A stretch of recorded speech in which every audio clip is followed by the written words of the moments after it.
నమస్తే. Welcome to okay TV. ప్రస్తుతం నాతో పాటు కాంగ్రెస్ సీనియర్ నాయకురాలు ఇందిరా శోభన్ గారు ఉన్నారు. మాట్లాడదాం. ఈ ఫోన్ ట్యాపింగ్ అంశానికి సంబంధించి నిన్న కేటీఆర్‌ని విచారించిన తర్వాత కేటీఆర్ బయటకొచ్చి కాంగ్రెస్ పార్టీ కావాల్సుకొచ్చి ఈ సిట్ విచారణలు జరిపిస్తా ఉన్నారు. కావాలని మేము ఏదైతే సింగరేణి బొగ్గు కుంభకోణాలకు సంబంధించి మేము బయట పెడుతున్నాం కాబట్టి సొంత బామర్దిని ఏం చేయలేక ఆయన మీద చేస్తున్న ఆరోపణల మీద మమ్మల్ని ఇరికించే ప్రయత్నం చేస్తా ఉన్నారు. సిట్ నోటీసులు ఇచ్చి ఇది కేవలం ఒక బూటక, ఒక డ్రామా, ఒక సీరియల్ అని చెప్పి మాట్లాడుతా ఉన్నారు. సో దీంతో పాటు నిన్న జరిగిన అంశాల గురించి మాట్లాడే ప్రయత్నం చేద్దాం. నమస్తే అక్క. అంటే మీరు కావాల్సుకొచ్చి ఫోన్ ట్యాపింగ్ అంశాన్ని తెరపైకి తీసుకొస్తా ఉన్నారా? మీ రాజకీయ భవిష్యత్తు లేకపోతే కాంగ్రెస్ రాజకీయ భవిష్యత్తు గురించి వాడుతున్నారనేది ప్రతిపక్షాలు చేస్తున్న విమర్శ. పర్మనెంట్ భవిష్యత్తు కోసము ఫోన్ ట్యాపింగ్ చేసింది కేసీఆర్, ఆ కుటుంబ సభ్యులు. ఆరోపణలు ఎదుర్కొంటున్నది వాళ్ళు. ఎందుకు ఆరోపణలు ఎదుర్కొంటున్నారు, అసలు ఎందుకు వచ్చింది? బేసిక్ గా గవర్నమెంట్ రాకన్నా ముందు కూడా ఉమ్మడి మేము 10 years ఉన్న ప్రతిపక్ష సమయంలో కూడా వాళ్ళ సందర్భాలలో మా ఫోన్లు ట్యాప్ చేయబడుతున్నాయని చెప్పేసి మాలాంటి వాళ్ళ దగ్గర నుంచి ఇప్పుడున్న ముఖ్యమంత్రి వరకు కూడా మాట్లాడినారు. సో అప్పుడు అన్ని కూడా పెడచెవిన పెట్టి తిరిగినారు.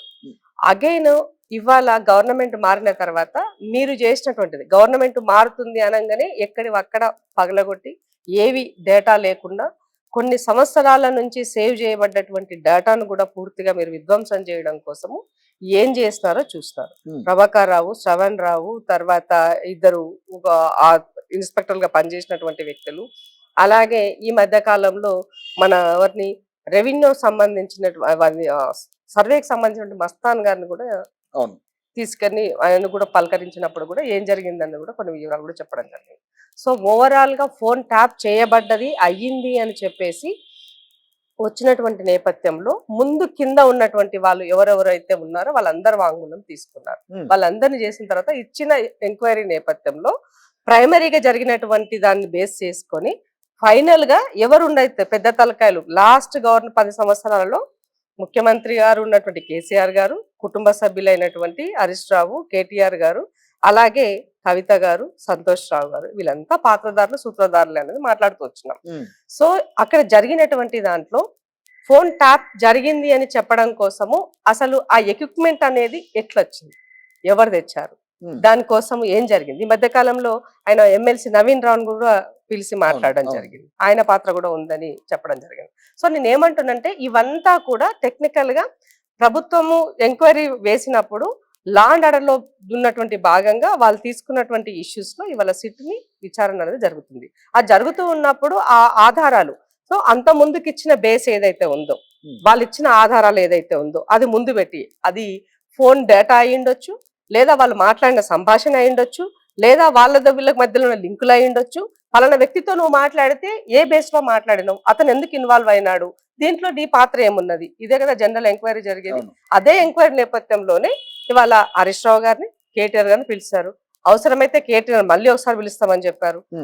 ఫైనల్ గా దీని పాత్రధారి, సూత్రధారి పెద్ద సార్ అని చెప్తూ వస్తున్నారు, పెద్ద ఆయన అని చెప్తూ వస్తున్నారు. మరి ఆ పెద్ద ఆయన కూడా ఉంటది కదా నెక్స్ట్, కాబట్టి డెఫినెట్ గా కదా. సో కాబట్టి నేనేమంటున్నంటే ఆ ప్రభుత్వ హయాంలో జరిగిన తప్పులన్నింటికి కూడా బాధ్యత వహించాల్సింది అప్పుడున్న ముఖ్యమంత్రి గారు. హరీష్ రావు సిట్ విచారణకి వెళ్ళినప్పుడు, కేటీఆర్ సిట్ విచారణకి వెళ్ళినప్పుడు ఈ తెలంగాణ భవన్ చుట్టూ జరిగిన కొన్ని గందరగోళ అంశాలు, అంటే కార్యకర్తలు చేపట్టిన గందరగోళం కావచ్చు, ఇది కావాల్సుకొచ్చి కుట్ర చేస్తా ఉన్నారు మా నాయకుల మీద అని వాళ్ళు ఏదో నిరసన తెలిపే ప్రయత్నమా, ధర్నాలు చేసే ప్రయత్నమా చేస్తా ఉన్నారు కదా, వీటిని ఏం చెప్తారు మీరు? నేను హరీష్ అని స్ట్రైట్ ఒక మాట అడుగుతున్నాను. నిజంగానే మీరు చిత్తశుద్ధి అయితే, నిజంగానే పబ్లిక్ పర్సెప్షన్ లో మీకు ఒక అది ఉంటే, మీ మామ 2018లో రెండవసారి మీరు గెలిచిన తర్వాత మిమ్మల్ని కనీసము దగ్గర కూడా రానియలే, సిద్దిపేటకి మిమ్మల్ని అది చేస్తున్నారు. అట్లాగే మీరు కట్టినటువంటి మీరున్నటువంటి అంటే మినిస్టర్ క్వార్టర్స్ లో మీకు ఉన్నటువంటి మీ క్వార్టర్ ని ఖాళీ చేయమని మిమ్మల్ని ఎంత ప్రెజర్ చేస్తారు.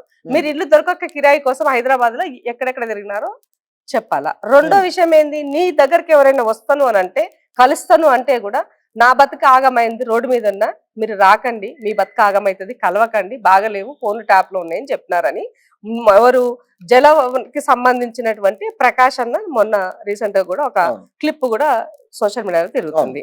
సో మరి వీటన్నింటికి నిజంగానే ఆయన ఫోన్ ట్యాప్ కాకపోతే నా బిడ్డల మీద ఒట్టు, నా కొడుకు మీద ఒట్టు, నేను ఈ ఫోన్ ట్యాప్ జరగలేదు అని హరీష్ అన్న చెప్పాల్సినటువంటి బాధ్యత హరీష్ అన్న పైన ఉన్నది. లేదు నీకు ట్యాప్ జరిగింది, ఇది వాస్తవమే, నువ్వు చెప్పిందంతా వాస్తవమే అయితే కనీసం నీకు నువ్వు డైరెక్ట్ గా కంప్లైంట్ ఇచ్చే పరిస్థితి లేదు కాబట్టి ఇప్పుడు వచ్చినటువంటి సిచ్యువేషన్ ని అందిపుచ్చుకొని నీ పైన ఆ రోజు చేసినటువంటి ఫోన్ ట్యాపింగ్ ని నిజమే, ఫోన్ ట్యాపింగ్ జరిగింది వాస్తవమే, నా ఫోనే జరిగింది, నా అనుచరులు ఒక 6 నేనేం మాట్లాడుతున్నా తెలుసుకోవడం కోసం నా చుట్టూ ఉన్న ఫోన్ లో ట్యాప్ చేస్తున్నారు అన్నదానికి నువ్వు ఒప్పుకోవాల్సిన అవసరం ఉంది. అట్లాగే చక్రధర్ గౌడ్ ఆయన నియోజకవర్గానికి సంబంధించినటువంటి ఆపోజిషన్ లో ఉన్నటువంటి తన ఫోన్ ట్యాప్ చేస్తున్నారని చెప్పేసి ఆయన కోర్టు కూడా పోవడం జరిగింది. సో మరి వీటన్ని నేపథ్యంలో గత ప్రభుత్వము ఫోన్ అంటే ప్రజల యొక్క వాక్ స్వేచ్ఛ ఉన్నది కదా అని చెప్పేసి, అధికారం మీ చేతిలో ఉన్నది కదా అని చెప్పేసి మీరు ఇష్టారాజ్యంగా ఎదుటోడు కొంపలో నిప్పు పెట్టి తమాషా చూసినటువంటి మీకు మాట్లాడే నైతిక హక్కు ఉందా అని అడుగుతున్నాను నేను. సో ఇవాళ ఎదుటివాడి జీవితంలో వాని వంటింట్లో వాని బెడ్రూమ్ లో దూరి వాడు ఏం మాట్లాడుకుంటున్నాడు, ఎవరితో పోతున్నాడు, ఎక్కడ వస్తున్నాడు, ఏం లావాదేవీలు చేస్తున్నారు అని చేసే నైతిక హక్కు మీకుందని అడుగుతున్నాను. కేటీఆర్ గారికి సంబంధించినటువంటి స్ట్రైట్ గా శ్రీధర్ రావు అనేటువంటి వ్యక్తియే ఆయన ఇచ్చాడు. 13 కోట్ల రూపాయలు నా దగ్గర నుంచి బాండ్ రూపాయన తీసుకున్నారు, నా ఫోన్ ట్యాప్ చేస్తున్నారు. సో జరిగినటువంటి వ్యవహారంలో ఒక టీవీ ఛానల్ సంబంధించిన వ్యక్తికి ఇంకొక వ్యక్తిని మీడియేటర్ గా పెట్టి నా దగ్గర చేస్తున్నారని చెప్పేసి శ్రీధర్రావు గారు ఒప్పుకొనిచ్చినటువంటి స్టేట్మెంట్. మరి ఇది తప్ప? సో మీ ఏ ఫార్మా కంపెనీ వాళ్ళను, ఏ రియల్టర్స్ ని, ఏ ఐటీ కంపెనీకి సంబంధించినటువంటి వాళ్ళను మీరు బెదిరించి ఎక్కడ లేని విధంగా దేశంలో ఏ ప్రాంతీయ పార్టీకి లేనంతటువంటి ఆస్తి, ఈవెన్ కాంగ్రెస్ పార్టీకి లేనటువంటి బాండ్లు మీకు వచ్చినాయి అని అంటే మీరు చాలా బ్రహ్మాండమైన పని చేస్తున్నారని మీకు బాండ్లు వచ్చినాయా? ఇది ఈ ఫోన్ ట్యాప్ ద్వారా వాళ్ళకు ఉన్నటువంటి వీక్నెస్ లని మీరు వాడుకొని బెదిరించి బాండ్లు తీసుకున్నారు అన్నది ఆరోపణ మీ పైన. హరీష్ రావు ఏం చెప్తా ఉన్నాడు, కావాలని ఈ బొగ్గు కుంభకోణాన్ని నేను బయటకు తీశాను కాబట్టి, ఆధారాలు నేను చూపించాను కాబట్టి వీళ్ళు కుట్రపూరితంగా కావాలని సిట్ విచారణ వేసిడు అనేది ఈ కేసు ఇవ్వాలనే మొదలైంది కాదు కదా. మొదలవడం అనేది పక్కన విచారణ కూడా అంటే సిట్ అయినా ఏదైనా నువ్వు ఏదైనా తీసుకో, ఈ రాష్ట్ర పరిధిలో నాకున్నటువంటి హక్కును ఒక ఎంక్వైరీ కమిటీ ద్వారా వెయ్యాలనుకున్నప్పుడు దానికి ఒక ప్రాపర్ ఇన్వెస్టిగేషన్ జరగాలి. సో పైన ఉన్నటువంటి వాళ్ళకి కింద జరిగినటువంటి వాళ్ళందరినీ కూడా ఒక ఫేజ్ లో ఎంక్వైరీ చేశారు.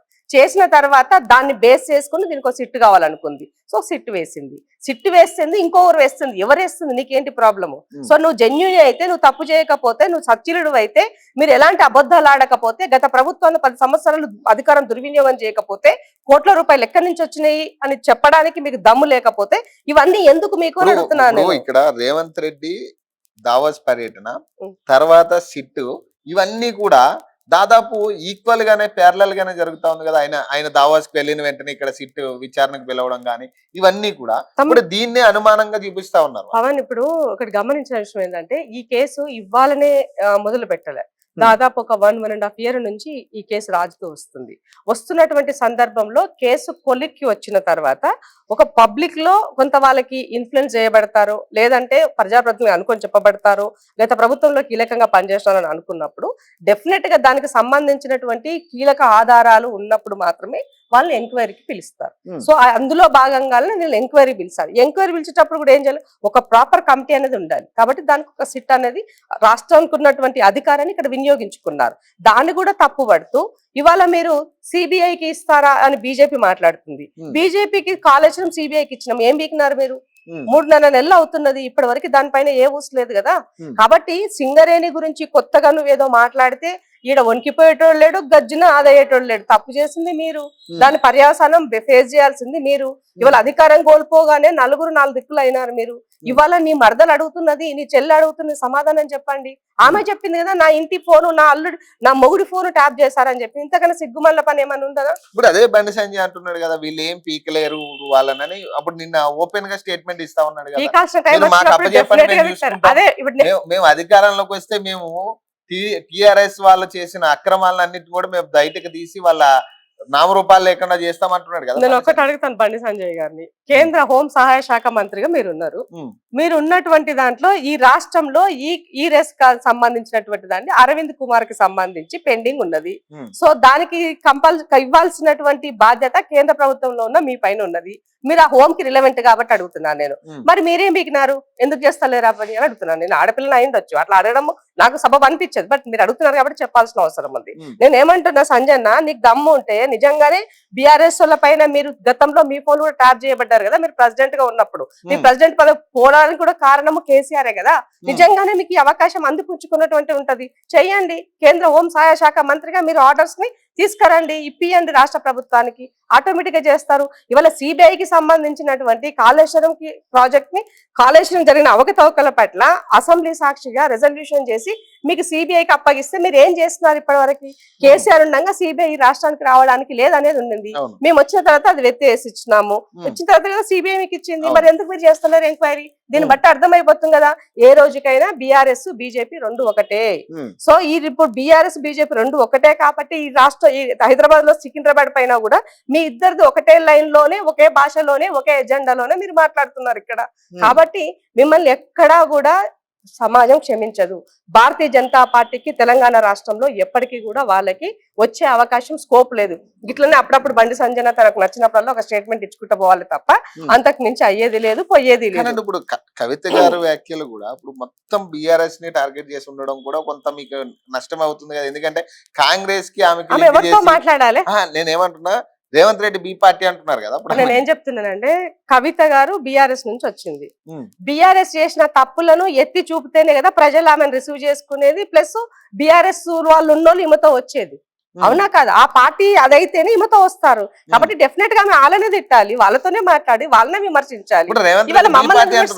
రేవంత్ రెడ్డి బి పార్టీ, రేవంత్ రెడ్డి వెనకుండా నడిపిస్తా ఉన్నారు కవిత పార్టీని అంటున్నారు కదా. ఇప్పుడు కవిత గారిని నిజంగానే అలా అవసరమే అయితే డైరెక్ట్ పార్టీలో చేర్చుకుంటాం కదా, మాకు అక్కర్నే ఉందని చెప్పండి. అడుగుతున్నారని నిజంగా ఇప్పుడు వాస్తవంగా అంటే టీపీసీసీ ప్రెసిడెంట్ నిన్న ఏదో చిట్ చాట్ లో మాట్లాడారు, ఆమె అడుగుతుంది కానీ మేమే ఇవ్వదలుచుకోలేదు అంటున్నాడు. ఇప్పుడు ఆమెను తీసుకొచ్చుకొని ఆమె యొక్క లిక్కర్ మరకలని మేము అంటించుకోవాలా? మా పార్టీలో మహిళలు లేరా? కొట్లాడే మహిళలు లేరా? పోరాటం చేసే మహిళలు లేరా? ఉద్యమ మహిళలు లేరా? మా పార్టీకి ఏం తక్కువ అయిందని కవిత గారిని మేము తెచ్చుకోవాలి. నిజంగానే ఆమె రిక్వైర్మెంట్ ఉంది, ఆమె కావాలి అని అధిష్టానం కోరుకున్నప్పుడు ఆలోచిస్తాం. బట్ ఇప్పుడు ఆ పరిస్థితి లేదు. అడగడం అనేది ఇప్పుడు నిన్న టీపీసీసీ ప్రెసిడెంట్ గారు మాట్లాడిన ఈ చిట్ చాట్ అంటే ఇప్పుడు ఓవరాల్ గా అన్నెక్కడైనా బయట మాట్లాడితే మేము దాన్ని సీరియస్ గా అంటే చెప్పినారని అనుకుంటాము. అటు మీడియా చిట్ చాట్ లో జరిగిందని అది ఎంతవరకు వాస్తవం అనేది మనకు తెలియదు. కాబట్టి దానికి సంబంధించిన విషయాల పట్ల ముందు నుంచి కూడా మహేష్ అన్న పీసీ ప్రెసిడెంట్ కి ఒకటే చెప్తున్నారు, మాకు అవసరం లేదు ఆమె, మాకు అవసరం లేదు, మా పార్టీకి చాలా స్ట్రాంగ్ ఉన్నది, మా పార్టీలో చాలా బ్రహ్మాండంగా పనిచేసే నాయకత్వం ఉందని చెప్తూ వచ్చినారు. సో ఇవాళ బీఆర్ఎస్ వాళ్ళు ఆమెను వదులుకున్నారు. సో ఆ బీజేపీకి వెళ్ళలేదు కాబట్టి నెక్స్ట్ ఆల్టర్నేట్ కాంగ్రెస్ కే వెళ్ళాలి అనేది అనుకుంటారనే ఉద్దేశంతో మాట్లాడుతున్నారు. బట్ ఏమంటే ఆ 10 సంవత్సరాలలో బీఆర్ఎస్ పార్టీలో ఆమె చేసినటువంటి ఆ కుటుంబ సభ్యులతో ఉన్నటువంటి మరకలన్నీలో ఆమె కూడా భాగస్వామ్యురాలి. కాబట్టి మేము తెచ్చుకున్నట్లయితే ఆటోమేటిక్ ఆ మరకలన్నీ కూడా మాకు అంటుతాయి కదా, మాకెందుకు ఆ మరకలు? ఇప్పుడు ఈ బీఆర్ఎస్ అనేది పక్కన పెడితే ఇప్పుడు ఆమె ఒకవేళ కాంగ్రెస్ లోకి వచ్చే ఆలోచన అనుకుంటే ఒక మహిళగా మీరు చెప్పే ఇదేంటి మీరు మీ దానికి నేను ఇప్పుడు దానికి నేను కర్తను కాదు, కర్మను కాదు, క్రియను కాదు. కాంగ్రెస్ లో ఒక ఉమెన్ ఇంకో మహిళకు పార్టీలోకి వచ్చినప్పుడు ఎవరైనా స్వాగతిస్తారు, దాన్ని వద్దు అని చెప్పండి అయితే కాకు ఎవరికి ఉండదు. బట్ అల్టిమేట్ గా పార్టీకి ఏం ఏ విధంగా అవసరము, ఎంత బెనిఫిట్ అవుతుంది, ఏం కావాలనేది అధిష్టానం ఆలోచించుకుంటుంది, ఈ రాష్ట్రంలో ఉన్న రాష్ట్ర నాయకత్వం ఆలోచించుకుంటుంది. కాబట్టి పిసిసి గారు, ముఖ్యమంత్రి గారు ఆలోచించుకొని చేయాల్సిన పనులు, అది మా స్థాయిలో జరిగే పనులు కాదు. కాబట్టి మనకు సంబంధం లేని సబ్జెక్ట్ లో తలదొచ్చడం సరైనది కాదు. ఇంకో విషయం ఏంటంటే ఇప్పుడు ఆమె ముఖ్యమంత్రి అవుతా అని ఏదో ఒక స్టేట్మెంట్ ఇచ్చింది కదా, నేను నెక్స్ట్ ముఖ్యమంత్రి అయితే కాంగ్రెస్ ముఖ్యమంత్రి అయితే కాదు కదా, మా పార్టీలో ఇప్పటికే చాలా మంది ముఖ్యమంత్రి అంటే రాష్ట్రంలో అంటే మీరు అనుకున్న దాన్ని బట్టి మీరు ఆల్రెడీ చాలా ఏళ్ల నుంచి మీరు రాజకీయాల్లో ఉన్నారు కాబట్టి ఆమెను కూడా చూస్తా ఉన్నారు, గమనిస్తా ఉన్నారు కాబట్టి మీకేమనిపిస్తా ఉంది? ఆమెకు అంత స్టామినా ఉందా తెలంగాణలో ఒక వ్యతిరేక పార్టీయా లేదా ఒక ప్రత్యర్థి పార్టీ లాగా పార్టీని నిలబెట్టే స్థాయి ఒకవేళ పార్టీ పెడితే? సో ఇప్పుడు ఆమె ఒక్కటిగా స్ట్రాంగ్ ఉంటే సరిపోదు కదా. ఒక పార్టీ అంటే ఒక ఆర్గనైజేషన్, ఒక ఎన్జిఓ పనిచేయాలంటే ఆమె ఒక్కటి స్ట్రాంగ్ ఉంటే సరిపోతుంది. కానీ పార్టీకి ఎస్టాబ్లిష్ అవ్వాలంటే ఆమెతో పాటు ఇంకో 10 మంది ఆమెకి స్ట్రాంగ్ హ్యాండ్స్ అవసరం ఉంటది. సో అప్పుడు ఎవరు వస్తారు, ఎవరు చేరుతారు, ఎలా ఉంటది, దాన్ని బట్టి ఆ పార్టీ అంచనాలు ఏందో చెప్పగలుగుతాము. ఇప్పటికిప్పుడు తనని చూసి అంటే ఇప్పుడు తన విషయానికి ఉన్నట్టు నేను ఒకటి చెప్పదలుచుకున్నా, కల్వకుంట్ల కుటుంబం నుంచి ఎవరొచ్చి మరో ముసుగు ద్వారా తెలంగాణ ప్రజల ముందు నిలబడి మేము కొట్లాడే ఫేసు, మాది ప్రజల ఫేసు, మేము ప్రజల మనుషులము అంటే నమ్మే పరిస్థితి అయితే లేదు. ఇప్పటికిప్పుడు ఎవరు నమ్మరు. అది వాళ్ళు ఒక 10-15 సంవత్సరాల్లో త్యాగాలు చేసి అనుభవించిన భోగాలను త్యాగాల ద్వారా ప్రజలకి తిరిగి రీపే చేస్తే డెఫినెట్ గా అప్పుడు ప్రజలు ఆలోచిస్తారేమో. బట్ ఇప్పుడైతే వాళ్ళని ఎవరు రిసీవ్ చేసుకున్న పరిస్థితి అయితే ఉండదు. మీరు గమనించినట్లయితే జాగృతిలో ఆమెతో పనిచేసినటువంటి ముందున్నటువంటి వాళ్ళు కూడా ఎవరు లేరు ఆమెతో, ఒక్కరు ఇద్దరు తప్ప మిగతా వాళ్ళు ఎవరు లేరు. మీరు అంతా కొత్తగా వచ్చి ఈ మధ్య కాలంలో ఉన్నటువంటి. So Jagruti is what it is NGO organization. So NGO means అంటే ఎవరైనా ఉన్నటువంటి దాని పట్ల వేరే ఒక ఫండ్స్ నుంచి ఎక్కడి నుంచి ఎన్జిఓస్ అంటే ఎవరైనా వాళ్ళు చేసే సర్వీస్ ఓరియంటెడ్ చేస్తారు. వాళ్ళు ఏం చేస్తున్నారు? 10 సంవత్సరాల అధికారంలో ఉంటే 3,500 కోట్ల రూపాయలు స్కిల్ డెవలప్మెంట్ ద్వారా ఒక జాగృతికి వాడుకున్నారు. అక్కడ బెనిఫిట్ పొందినారు. ఎంపీగా అన్ని రకాల పదవులు అనుభవించినారు. ఇవాళ ముఖ్యమంత్రి కావాలన్న ఒక ఆశతోటి ఇవాళ మళ్ళా నాకు రాజకీయ భిక్ష పెట్టండి అని ప్రజల ముందు వచ్చి నేను పదే రకరకాల ముసుగుల్లో మాట్లాడతాను అని మా సోదరి మాట్లాడితే అది ప్రజలు నమ్ముతారా అని ఆమె ఆలోచించుకోవాల్సిన అవసరం ఉంది. సో మీరు గమనిస్తే ఆమె ఒకప్పుడు ఆమె వ్యూవర్షిప్ కూడా మీరు చూడండి ఒకసారి, సోషల్ మీడియా ఉండొచ్చు ఎక్కడైనా ఉండొచ్చు, ఒక వ్యూ పెడితే ఆమెకు చాలా ఉండింది. బట్ ఇప్పుడు ఏముంది అది పరిస్థితి ఆలోచించండి. కాబట్టి అంత ఈజీగా పబ్లిక్ అన్ని అర్థమవుతున్నాయి. 10 సంవత్సరాలు ఏం చేశారు, ఇప్పుడు ఏం చేస్తున్నారు, ఏం మాట్లాడుతున్నారు. సంపాదించిన సొమ్ము చాలా ఉంది. ఆ సంపాదించిన సొమ్ము ద్వారా ఇవాళ ప్రోగ్రామ్స్ అన్ని కూడా పెయిడ్ ఆర్టిస్ట్ రూపంలో మొదలు పెట్టారు, చేస్తున్నారు. చేయండి, ఎట్లయితే ముందు ఇంకో 10 మందికి ఆ కార్యకర్తలు అక్కడ కొంత వాళ్ళకి కూడా కొంత మూవ్ ఆన్ అవుతుందని మాలాంటి వాళ్ళు అనుకుంటాం. అంటే ఇటీవల అంటే ముఖ్యమంత్రి గారు ఒక ఏదైతే మన ఎన్టీఆర్ గారి జయంతి రోజు ఆ రోజు మాట్లాడిన వ్యాఖ్యలు ఈ టీడీపీ అంశం మీద ఎక్కువ ఫోకస్ చేసి ప్రతిపక్షాలు మాట్లాడుతా ఉంది. టీడీపీకి ఇక్కడ అవకాశం కల్పించడానికి రేవంత్ రెడ్డి ఆవిడని ప్రోత్సహిస్తున్నారని, లేకపోతే గురువుని ఇక్కడికి తీసుకురావాలని ప్రయత్నమే చేస్తా ఉన్నారని రకరకాల విమర్శలు వస్తా ఉన్నాయి కదా. మీరేం చెప్తారు? ఇక్కడ టీడీపీ ప్రభావం ఎక్కువ పడతా ఉందా కాంగ్రెస్ మీద? రేవంత్ అన్న తెలంగాణ బిడ్డ, తెలంగాణలో ముఖ్యమంత్రి అయినటువంటి వ్యక్తి. అలాంటి వ్యక్తి మళ్ళా టీడీపీ కావాలి నాకు ఇంకొకరు ఉండాలి అని కోరుకుంటారు ఎవరైనా? సింపుల్ లాజిక్ క్వశ్చన్ అది. ఇప్పుడు చంద్రబాబు నాయుడు కొత్తగా రేవంత్ అన్న పిలిస్తే వచ్చే వ్యక్తిత్వమా? కాదు కదా. చంద్రబాబు నాయుడు ఆల్రెడీ రాష్ట్రంలో ఉన్న పార్టీ వాళ్ళది. ఆ పార్టీ ఎదుగుతుందా ఎదగదా అన్నది వాళ్ళు చేసే యాక్టివిటీని బట్టి డిపెండ్ అయి ఉంటుంది. సో వాళ్ళు 2 రాష్ట్రాల్లో ఉంచున్నప్పుడు కీలకంగా ఆంధ్రప్రదేశ్ ఎంచుకున్నారు. సో ఆంధ్రప్రదేశ్ లో వాళ్ళు రాజకీయాలు చేసుకుంటున్నారు. సో రేవంత్ అన్న తెలంగాణ టీడీపీలో ఉన్నాడు కాబట్టి తెలంగాణ టీడీపీ బీఆర్ఎస్ చేతిలో కథమైపోయింది, పూర్తి విలీనం చేసి ఆగమట్టించేశారు. కాబట్టి నెక్స్ట్ ఆల్టర్నేట్ గా కాంగ్రెస్ పార్టీ వైపుకి తను వచ్చున్నారు. వర్కింగ్ ప్రెసిడెంట్ గా తను ప్రూవ్ చేసుకున్నారు, ముఖ్యమంత్రి అయినారు. సో అక్కడ జరిగినటువంటి సందర్భంలో ఖమ్మంలో సిపిఎం వాళ్ళ మీటింగ్ లో ఆ రోజు ఎన్టీఆర్ గారి జయంతి. ఎన్టీఆర్ గారి జయంతి ఉన్న సందర్భంలో ఎన్టీఆర్ గారు చేసినటువంటి మంచి పనులను గుర్తు చేసుకుంటూ, రాజశేఖర రెడ్డి గారు కాంగ్రెస్ పార్టీ నుంచి చేసినటువంటి మంచి పనులను గుర్తు చేసుకుంటూ, సో ఖమ్మం బెల్ట్ అనేది కొంత మిక్స్డ్ ఉంటుంది. సో ఆ సందర్భంలో అక్కడ ఉన్నటువంటి వాళ్ళను ఉద్దేశించి తను ఇచ్చినటువంటి మాటలు, ఒక రాజకీయ నాయకుడికి ఒక విజన్ ఉండాలి. సో పాలిటిక్స్ మాట్లాడేటప్పుడే పాలిటిక్స్ మాట్లాడాలి. ప్రజలు ఏం కోరుకుంటున్నారు తన నుంచి అని ఎక్స్పెక్ట్ చేస్తారు. సో ఆ సందర్భంలో ఆ కంటెంట్ వచ్చినట్టుగా మనం చూడాలి తప్ప చంద్రబాబు నాయుడు గారిని సపోర్ట్ చేస్తూ టీడీపీ వచ్చి మా దగ్గర ఉంటే మేము ఏమంటారు పనికి మాలి రాజకీయాలు చేస్తున్నామా ఏమన్నా మేమేమన్నా? కాదు కదా. నిత్యము ఒక స్టూడెంట్ గా నేర్చుకుంటూ రాజకీయాల్లో అవపాసన పడుతూ ప్రజా సంక్షేమం కోసం ప్రజల కోసం పనిచేస్తున్నటువంటి వ్యక్తి ఇవాళ ఉన్నటువంటి ముఖ్యమంత్రి రేవంత్ రెడ్డి గారు. సో ఇవాళ ప్రతిపక్షమా పాలక పక్షమా ఎవరైనా వాళ్ళకి అవసరం వస్తే వాళ్ళ దగ్గరికి వెళ్తున్నటువంటి వ్యక్తిత్వం. సో మరి అలాంటప్పుడు దీన్ని ఎట్లా చూస్తాం? వీళ్ళు కేసీఆర్ గారు కింద పడగానే పోయినారు హాస్పిటల్ కి. ఎందుకు పోయినారు? ప్రతిపక్ష నాయకుడు కదా, అవసరమేముంది నాకు? నువ్వు మొన్నటి దాకా నన్ను అవమానించినావు, జైల్లో పెట్టినావు, ఎంతో చేస్తున్నావు, ఎందుకు వెళ్ళినా నేను? సో నేను పాలిటిక్స్ చేసే సందర్భంలోనే పాలిటిక్స్ చేస్తా. మిగతా సమయంలో డెవలప్మెంట్ యాంగిల్లో తెలంగాణ కోసం ఎవరి దగ్గరకైనా పోవడానికి వెనకాడను, ఎవరి దగ్గరతో కలిసి ఉండడానికి కూడా నేను వెనకాడనని చెప్పడం జరిగింది. సో దాంట్లో భాగంగానే ఇవాళ ఒక డిఫరెంట్ పొలిటికల్ గా మెర్జ్ అవుతూ చూస్తున్నటువంటి సందర్భంగా చెప్పాల్సిన అవసరం ఉంది. ఆ నేపథ్యంలోనే కేసీఆర్ ని కలిసిన, మొన్న మేడారంకి రమ్మని చెప్పేసి మా పార్టీకి సంబంధించిన మా 2 అక్కలు వెళ్ళి, మా సమ్మక్క సారక్కలు 2 పోయి కలిసి ఇన్విటేషన్ ఇచ్చి వచ్చినారు. సో అదొక మంచి సాంప్రదాయం. అంత ముందుకు జూన్ 2వ తారీఖు రమ్మని చెప్పేసి హైదరాబాద్ జిల్లా పొన్నం ప్రభాకరణ వెళ్ళినటువంటి అంశం. సో అంటే ఒక పాలిటిక్స్ ని అంటే రాజశేఖర రెడ్డి గారి సమయంలో శత్రువునైనా మిత్రువుగా దగ్గర తీసుకునేటువంటి ఒక వ్యక్తిత్వం నేపథ్యంలో ఈ రాష్ట్రంలో తనకు వచ్చినటువంటి అవకాశాన్ని రేవంత్ రెడ్డి గారు ప్రూవ్ చేసుకుంటున్నారు. దాన్ని మనం పాజిటివ్ గా తీసుకోవాలి తప్ప చంద్రబాబు నాయుడు గారు కోసమే చేస్తున్నాడు, గురువు కోసమే అసలు గురు శిష్యులు ఎట్లా అవుతారు నాకు అర్థం కాల. అక్కడ రాజకీయ ఓనమాలు నేర్చుకుంటే గురువు కావాల. గురువు అయితే ఎవరు కావాలా? ఇప్పుడు కేసీఆర్ గారికి గురువు కావాలి చంద్రబాబు నాయుడు గారు, ఎందుకంటే ఆయన ఫస్ట్ బడి అక్కడే కాబట్టి. మరి రేవంత్ రెడ్డి గారు అది కాదు కదా, ఈ మధ్య వార్తలు ఇండిపెండెంట్ గా ఎదిగినటువంటి వ్యక్తి కదా. ఈ మధ్యన వార్తలు మొత్తం కూడా ఈ ఆంధ్ర టీడీపీని ఇక్కడ తీసుకురావడానికే, లేదంటే ఆంధ్ర రాజకీయం ఇక్కడ నడుస్తా ఉంది, టీడీపీ పార్ట్ 2 ఇది, కాంగ్రెస్ పార్టీ ఇప్పుడున్న కాంగ్రెస్ పార్టీ నడిపించేది అక్కడ చంద్రబాబు నాయుడు, అక్కడ చంద్రబాబు నాయుడు మాటల మీదే ఇక్కడ రేవంత్ రెడ్డి అమలు చేస్తా ఉన్నాడని వస్తా ఉన్నాయి కదా వార్తలు. ఇప్పుడు సెంటిమెంట్ ని రగల్చాలి అనేది వాళ్ళ యొక్క ఉద్దేశము. సెంటిమెంట్ చుకి చెలువు సిటీ వాళ్ళకి పబ్లిక్. సో బీఆర్ఎస్ వాళ్ళు ఎంతసేపు ఏపీని టార్గెట్ లో చేస్తూ ఇక్కడ తెలంగాణ రెండింటి మధ్య విద్వేషాలు రెచ్చగొడుతూ ప్రజల మధ్య వాళ్ళు చోటు సంపాదించుకోవాలనుకుంటున్నారు తిరిగి. బట్ ఇది అయ్యే పని కాదు, ప్రజలు నమ్మే పరిస్థితిలో కూడా లేరు. ఎందుకు అంటే 10 సంవత్సరాల్లో నీ ఆనవాళ్ళు ఏమున్నాయి? తెలంగాణ ఉద్యమంలో నువ్వేం చెప్పావు? తెలంగాణ వచ్చిన 10 సంవత్సరాలలో నీ దోస్తాను ఏ రాజులతో చేసినావు? నీ యొక్క బిజినెస్ ఏ రాజులతో ఉన్నాయి? నీ బిజినెస్ ఏ ఆంధ్ర వాళ్ళతోనో ఉన్నది? ఈ రాష్ట్రంలో ఉన్న నీళ్లను ఎవరికి దోచిపెట్టినావు? దోచిపెడుతున్న సందర్భంలో ఎవరికి నువ్వు సహకరించినావు? ఇవన్నీ సమాజానికి తెలుసు కదా. కాబట్టి తెలిసినాక నువ్వు మళ్ళీ పదే చంద్రబాబు నాయుడు కోసం చేస్తుంటే నమ్ముతారు ఎవరైనా? ఈడ ఉన్న పార్టీనే చంద్రబాబు నాయుడు గారు ఎందుకురా బాబు మీరు చేసే చేయరు లేకపోతే లేదని సపడే కూకున్నాడు ఆయన. నా పని ఏదో నాకు అక్కడ ఒక ప్రజల అవకాశం ఇచ్చారు, నేను నా పని చేసుకుంటున్నాను, ఆయన పని ఆయన చేసుకుంటున్నాడు. లేని చంద్రబాబు నాయుడు ప్రతిసారి తీసుకొచ్చి ఉన్నారు అని చూపించుకుంటున్నారు అంటే భయపడుతున్నారు అనేది అర్థమవుతుంది ఇక్కడ. అంతకుమించి ఇంకేం లే.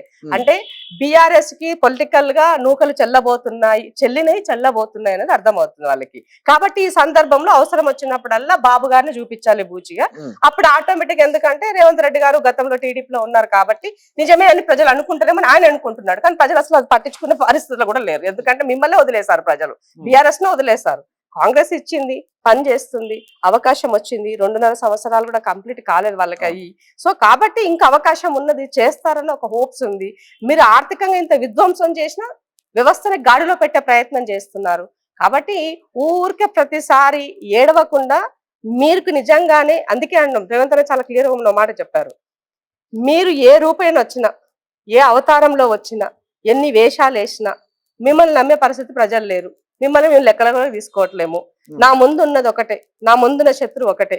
ఈ రాష్ట్రంలో ఉన్నటువంటి నిరుద్యోగత, ఈ రాష్ట్రంలో ఉన్నటువంటి ఏమంటారు వాళ్ళ అన్ఎడ్యుకేషన్, నిరక్షరాస్యత, ఎంప్లాయ్మెంట్, స్కిల్డ్ గా ఎట్లా తయారు చేయాలి, ఈ రాష్ట్రాన్ని ఎట్లా నేను తెలంగాణని హైలో, అంటే కేంద్రం అనుకున్నటువంటి 5 ట్రిలియన్ లో నా వంతుగా 1 ట్రిలియన్ 3 ట్రిలియన్ ఎట్లా తీసుకెళ్ళాలి, అందులోనే నా యొక్క ప్రయత్నం ఉంటుంది తప్ప పదే పొద్దున్న లేసి మీరు పెట్టే పిల్లి శాపనార్థాలకు నేను వెళ్లాల్సిన, మిమ్మల్ని పట్టించుకోవాల్సిన అవసరం. ఇటీవల ఏబిఎన్ రాధాకృష్ణ కొత్త పలుకు అనే ఒక దీంట్లో ఏదైతే బట్టి విక్రమార్క గారి గురించి రాసిన ఈ 20% కమిషన్ అనే దాని మీద బట్టి గారు ఆల్రెడీ రియాక్ట్ అయ్యారు, ఆయన మాట్లాడతారు.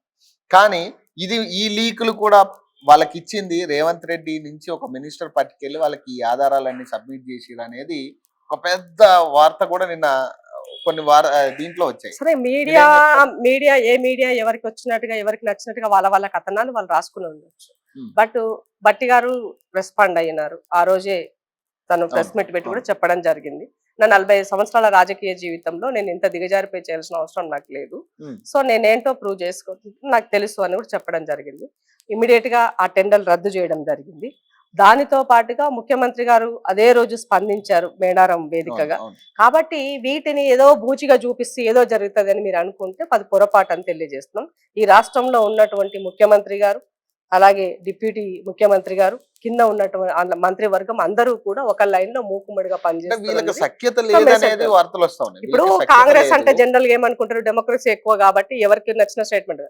ఒకప్పటి కాంగ్రెస్ ఇప్పటి కాంగ్రెస్ కి ఆస్మాన్ ఫరక్. రేవంత్ రెడ్డి గారు ముఖ్యమంత్రి అయిన తర్వాత తన ఆధీనంలో, తన యొక్క వర్గంలో, మంత్రివర్గంలో పనిచేస్తున్న వాళ్ళైనా, పార్టీ అయిండొచ్చు, ప్రభుత్వం అయిండొచ్చు, ఒక మంచి లైన్ లో, ఒక సిస్టమేటిక్ గా, ఒక డిసిప్లైన్ లో మూవ్ ఆన్ అవుతుంది, అది వెళ్తుంది. ఎక్కడైనా పొరపాట్లు జరిగితే సర్దిద్దుకోవడానికి సిద్ధంగా ఉండి ముందుగానే తెలుసుకొని ఎవరైనా చెప్పినా, మీడియాలో కథనాలు వచ్చినా కూడా ఇమీడియట్ గా రెక్టిఫై చేసుకుంటుంది. కాబట్టి కేసీఆర్ లెక్క కూడా చెప్తే నేను వినను అనే క్యారెక్టర్ రేవంత్ రెడ్డి గారిది కాదు. అది మంచి అయితే రిసీవ్ చేసుకుంటారు, డెఫినెట్ గా రెక్టిఫై చేసుకుంటున్నారు. కాబట్టి ఇవాళ సింగరేణిలో సంబంధించినటువంటి అంశాల పట్ల పదే మీరు టార్గెట్ చేస్తూ సుజన్ రెడ్డి గారి గురించి మీరు మాట్లాడుతున్నప్పుడు నేను మాట్లాడేటువంటి బావబామర్దులకు ఇద్దరికి ఒకటి అడుగుతున్నాను. Who is Sujan Reddy? సుజన్ రెడ్డి అనేది కందాల ఉపేందర్ రెడ్డి బిడ్డనిచ్చిన అల్లుడు. సో కందాల ఉపేందర్ రెడ్డి అనేవాడు బీఆర్ఎస్ పార్టీలో ఉన్నటువంటి ఎక్స్ ఎమ్మెల్యే. ఇవాళ ఆయన మొత్తం బిజినెస్, ఆయన అంతా ఇరిగేషన్ కాంట్రాక్ట్స్ చేస్తాడు. ఆయన అల్లుడు కూడా అవే బిజినెస్ చేస్తున్నాడు. సింగరేణిలో కొత్తగా చేయట్లేదు సుజన్ రెడ్డి, ఎప్పటి నుంచో చేస్తున్నాడు సింగరేణిలో. మీ హయాంలో 10 సంవత్సరాల్లో కూడా ఆయన సింగరేణిలో పనిచేస్తున్నాడు.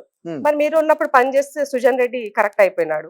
మరి వాళ్ళ రేవంత్ రెడ్డి దగ్గర, అవును రేవంత్ రెడ్డి గీతమ్మ వాళ్ళ చిన్న కొడుకే సుజన్ రెడ్డి, నేను కాదనట్లే, తమ్ముడి కొడుకు జయపాల్ రెడ్డి గారు తమ్ముడి కొడుకే. మా ఏరియా, మా ప్రాంతము, మా పాలమూరు బిడ్డే. నేనేమంటున్నాను, ఆయన పని చేసుకుంటున్నాడు, అబ్బా ఆయన కాంట్రాక్టర్ పని చేసుకుంటున్నాడు. కానీ ఇచ్చినటువంటి టెండర్ లో ఎక్కడైనా అవకతవకలైనాయా, దానికి విరుద్ధంగా ఇచ్చినారా, అట్లాంటి విషయాలు ఏమైనా ఉంటే మీరు చెప్పండి. సమాజం కూడా నిజమే అని నమ్మేది ఉంటే నమ్ముతారు. కానీ అది వదిలేసి బామార్ది కాబట్టి ఆయనకి ఇచ్చినాడంటే ఇది కరెక్ట్ అని అడుగుతున్నా. గత 10 సంవత్సరాలలో మీరు చేసినటువంటి ఏ టెండర్ తీసుకో, నువ్వు ఏ వర్క్ తీసుకో, అంతెందుకు కవిత గారే ఓపెన్ గా చెప్పినారు, హరీష్ రావు గారు తన బినామీలతోన హాస్పిటల్లో మొత్తం కాంట్రాక్టులన్నీ వాళ్ళకే ఇచ్చినారు అని చెప్పేసి. మీరు ఇంటిగ్రేటెడ్ బిల్డింగ్లు కట్టినారు, అలాగే సెక్రటరేట్ కట్టినారు. మీరు ఎవరికి ఇచ్చినారు ఇవన్నీ కాంట్రాక్టు? ప్రశాంత్ రెడ్డికి ఇచ్చినారు. ప్రశాంత్ రెడ్డి ఎవరు? మీ పార్టీలో సంబంధించినటువంటి మంత్రి గారు, ఆయన కూడా బిజినెస్ మ్యానే. మరి అట్లాంటి దాని ఏ రకంగా చూడాలి? సో ఇచ్చినటువంటి దాంట్లో టెండర్ లో ఎక్కడైనా అవకతవకలు జరిగినాయా, టెండర్ జరిగిందా జరగలేదా, దీనికి ఉన్నటువంటి నామ్స్ వాళ్ళు ఫాలో అయ్యారా లేదా, అది మాత్రమే ప్రభుత్వ పరంగా టెక్నికల్ గా ఉన్నటువంటి అంశాల పట్ల పరిశీలన జరుగుతుంది. మీరు కోర్టుకు పోయినా, మీరు ఎక్కడికి వెళ్ళినా అది మాత్రమే చూస్తారు. రేవంత్ రెడ్డి గారి బామాడిది కాబట్టి గుడ్డిగా కళ్ళు మూసుకొని సంతకం పెట్టే పరిస్థితి రేవంత్ రెడ్డి గారు ఉండరు. ఎందుకంటే ఆయన కూడా వ్యవహారం తెలిసినవాడే కదా, ఆయన కూడా బిజినెస్ చేసి వచ్చినవాడే కదా. కాబట్టి ప్రభుత్వంలో పనులు చేసినటువంటి వ్యక్తులే కదా, తెలిసే ఉంటుంది, తెలియకుండా అయితే ఉండదు అంత గుడ్డిగా. బామార్ది కోసము ఆయన యొక్క క్యారెక్టర్ ని దెబ్బ తీసుకోవాలని ఎవరైనా అనుకుంటారా? అనుకోరు కదా. పోనీ ఇవాళ సుజన్ రెడ్డి వాళ్ళ నాయన ఏమన్నా ఏమి లేనటువంటి పేదరికంలో ఉన్నవాడు ఏం కాదు కదా, వాళ్ళు కూడా ఊర్లో భూసాములే. మాడుగులకు పోండి చూడు తెలుస్తుంది వాళ్ళు ఏం చేస్తారో మాడుగుల. ఈ ఆధారాలు ఏవైతే బిఆర్ఎస్ పార్టీ నాయకులు, బిఆర్ఎస్ పార్టీ హరీష్ రావు గారు చూపిస్తున్న ఏవైతే ఉన్నాయో, అంటే ఈ ఆధారాలన్నీ కూడా మీ ప్రభుత్వం తరపు నుంచి ఎవరైనా లీక్లు ఇస్తున్నారు అనుకోవచ్చా? ఎందుకంటే బేసిక్ వాళ్ళు ఏమో 540 కోట్లు అని ఈ రోజు పెద్ద శీర్షిక వచ్చింది. సో ఫర్ సపోజ్ వాళ్ళు చూపిస్తున్న ఆధారాలన్నీ కూడా పక్కా ఆధారాలు మా దగ్గర ఉన్నాయని చెప్తా ఉన్నారు. నేను ఒక మాట చెప్తాను, ఒక క్యాబినెట్ లో ఏదో విషయం జరిగితే అది అసలు ఏదో రూపం కూడా దాల్చి బయటకు రాకముందుకే హరీష్ రావు గారు ప్రెస్ మీట్ పెట్టి మాట్లాడినారు. అదేది 5 లక్షల కోట్ల భూములకు సంబంధించి అని చెప్పేసి, ఇండస్ట్రీలకు సంబంధించినటువంటి పాలసీకి సంబంధించి, పాలసీ కాలేదు ఇక్కడ కుంభకోణం జరిగిందని మాట్లాడినారు. నేను ఏమంటున్నానంటే బీఆర్ఎస్ లో పనిచేసినటువంటి కొద్ది మంది అధికారులు, ఆ రోజు వాళ్ళకి లాలూచి చేసినటువంటి వ్యక్తులు ఇంకా కొద్ది మంది ఉన్నారు, వాళ్ళని ఏర్పారాల్సినటువంటి అవసరం ఉన్నది. మెల్లమెల్లగా ఒక్కొక్కటిగా ముఖ్యమంత్రి గారు సర్దుతున్నారు, ఇంకా సర్దుతారు, చేస్తారు. ఎందుకంటే అందుకే చెప్పారు, అధికారులు ఒళ్ళు దగ్గర పెట్టుకొని పని చేయాలా. ఏ ప్రభుత్వం వస్తే ఆ ప్రభుత్వానికి తగ్గట్టుగా అక్కడ ఉన్నటువంటి టెక్నికల్ అంశం నేపథ్యంలో ప్రాపర్ గా ఉందా లేదా, ఉంటే ఎట్లా నిర్ణయం తీసుకోవాలి చూసుకొని పని చేయాల్సిన అవసరం అయితే మీ అధికారుల దగ్గర నుంచా లేదా మీ నాయకుల దగ్గర నుంచా చెప్తున్నా. ప్రభుత్వంలో ఉన్నటువంటి పని చేస్తున్నటువంటి కొద్ది మంది పెద్దలు లాలూచి పడుతున్నారు. పెద్దలు మీన్స్ బ్యూరోక్రాట్లు అయి ఉండొచ్చు, కింద ఉన్నటువంటి ఆఫీసర్స్ అయి ఉండొచ్చు, వాళ్ళు కొంత చాలా నెగ్లిజెన్స్ అనేది కనబడుతున్నది. ఇదంతా సరి చేయాల్సినటువంటి పని ఉన్నది. ముఖ్యమంత్రి గారు వచ్చిన తర్వాత ఒక్కొక్క వ్యవస్థని సర్దుతూ సెట్ చేస్తూ వస్తారు. కాబట్టి కొద్దిమంది ఆఫీసర్స్ ని కూడా షఫుల్ చేస్తూ వచ్చినారు. ఇంకా చేయాల్సినటువంటి అవసరం ఉంది, చేస్తారు. అందుకంటే ఒకేసారి ఇప్పుడు నేను వచ్చి అర్థం చేసుకోవడానికి నాకు సమయం పడుతుంది. ఇదంతా సెటరేట్. ఒకవేళ గతంలో దొంగతనం చేసినో నేను ఇప్పుడు కొనసాగిస్తే వాడు ఏం చేసినో తెలుస్తుంది. లేదు రాగానే నేను అందరినీ మార్చేసాను అనుకో, వాడు చేసిన నాకెట్లా తెలుస్తుంది, ఇంకొని మీద దోశ వెళ్ళిపోతాడు కదా. కాబట్టి కొంత సమయం ఇచ్చారు, సర్దుకుంటారా సర్దుకోండి, సర్దుకోలేకపోతే నేను చదవాల్సిన అవసరం వస్తుంది అనుకున్నాడు, చదువుతున్నారు ఇప్పుడు ముఖ్యమంత్రి గారు. కాబట్టి ఆఫీసర్స్ కూడా ఒళ్ళు దగ్గర పెట్టుకొని పని చేయాల్సిన అవసరం ఉన్నది. ప్రభుత్వాన్ని బద్నాం చేయాలని కొద్ది మంది పని కట్టుకొని పనిచేస్తున్న పరిస్థితులు కూడా కనబడుతున్నాయి. మంత్రులు ఫోన్లు చేసి పనులు చెప్తే కూడా నెగ్లిజెన్స్ కనబడుతుంది. కాబట్టి డెఫినెట్ గా వీటన్నిటికీ వాళ్ళు మూల్యం చేయాల్సిన పరిస్థితి కూడా వస్తుంది. ఎందుకంటే నేను పార్టీలో ఉండి ఇలాంటి విషయాలు చెప్పాలా లేదా నాకు తెలియదు, కానీ ఒక పబ్లిక్ రిప్రజెంటేటివ్ గా కొన్ని సందర్భంలో మాకు ఫేస్ అవుతున్న విషయాలను బట్టి నేను ఈ విషయం మీకు చెప్పాల్సిన పరిస్థితి ఏర్పడింది. అంటే వాస్తవంగా అది సెక్రటరియట్ లో అధికారుల లోపం అని మీరు అంటున్నారు కదా, బేసిక్ ఇప్పుడు మినిస్టర్ల లోపం కూడా ఉంది అనేది కూడా ఇప్పుడు బయటకు వస్తుంది. మినిస్టర్లు ఏం లోపం అంటారు చెప్పండి? ఇప్పుడున్న మినిస్టర్లు అంతా కూడా అనుభవం ఉన్నటువంటి మినిస్టర్లే ఉన్నారు. అనుభవం లేని మినిస్టర్లు ఎవరు? కొత్తగా వచ్చినటువంటి రీసెంట్ గా ఉన్నటువంటి ఒక వివేకన్న తర్వాత అవును. అడ్డూరు లక్ష్మణ్ అన్న, శ్రీహర్ అన్న, అవును.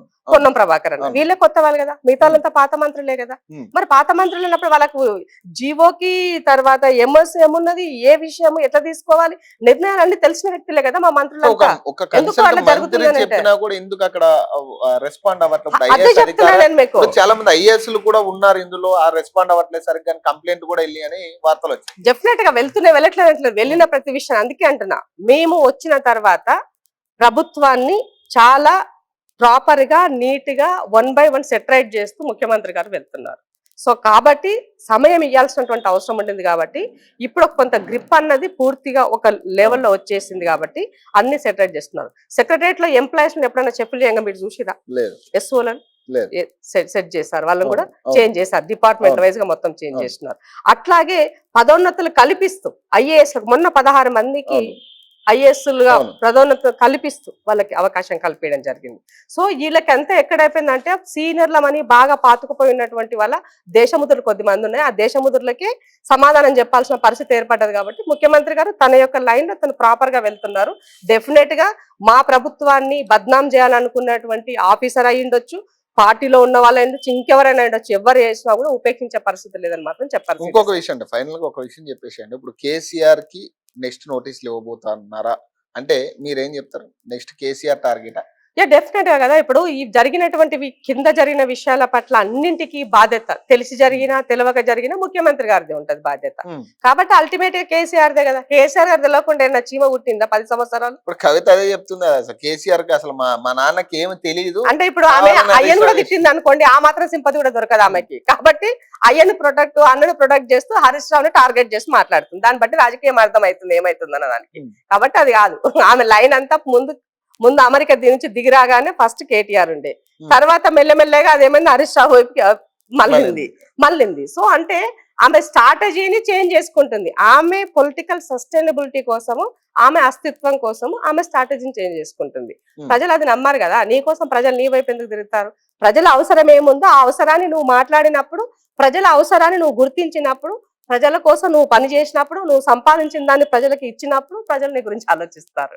కాబట్టి ఇది జరిగే పని కాదు. సో డెఫినెట్ గా నీళ్ళకు నీళ్లు పాలకు పాలు తేలుతాయి. ఈ రాష్ట్రంలో కాంగ్రెస్ ప్రభుత్వము అనేది వచ్చి 3 సంవత్సరాలు అయింది. ఇంకా మాకు సమయం ఉన్నది, మ్యాండేట్ ఉన్నది, దాన్ని ఫుల్ఫిల్ చేస్తాం. రాబోయే రోజు వచ్చే మున్సిపల్ ఎలక్షన్ అయినా, నెక్స్ట్ వచ్చే లోకల్ బాడీ ఎలక్షన్ అయినా, ఆ నెక్స్ట్ వచ్చే ఎమ్మెల్సీలు అయినా, ఆ నెక్స్ట్ వచ్చే జనరల్ ఎలక్షన్ అయినా కాంగ్రెస్. అంటే ఒకటంటే ఈ లాస్ట్ ఫైనల్ క్వశ్చన్ ఒకటి అడిగేస్తాను.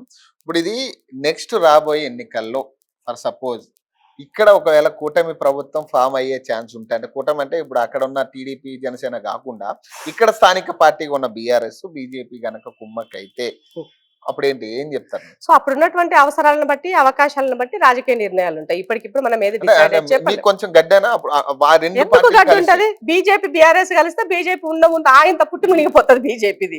సో ఆల్రెడీ బీఆర్ఎస్ ఏందో ప్రజలు చూసారు, బీజేపీ రాష్ట్రంలో చూడలేదు, మాకు ఏమని అడుగుతారు కదా వాళ్ళు. సో బీజేపీ వాళ్ళు బీఆర్ఎస్ తో కలిస్తే ఈ పుట్టి పోయి ఆ పుట్టి పడుతుంది, అంతే, ఏం కాదు.